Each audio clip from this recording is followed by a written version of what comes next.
আসসালামু আলাইকুম। আমি Mohammad Aminul Islam, head of finance, the UAE Bangladesh investment company limited.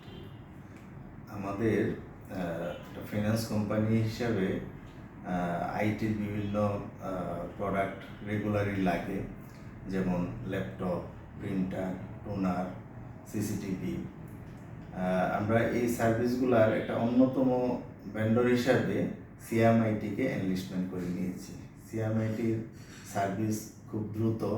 সিএমআইটির যে প্রোপাইটর শামীম ভাই, উনিও খুব আন্তরিক। আমরা যে কোনো প্রবলেমে যখন ওনাকে ফোন করি, উনি উইদিন এ শর্ট টাইম আমাদের প্রবলেমটাকে আইডেন্টিফাই করে এটাকে রিজলভ করার চেষ্টা করে। এখন পর্যন্ত সিএমআইটির সাথে আমাদের বিজনেস রিলেশন খুবই আনন্দদায়ক। আমরা সিএমআইটির উত্তরোত্তর সমৃদ্ধি কামনা করছি। আল্লাহ হাফিজ।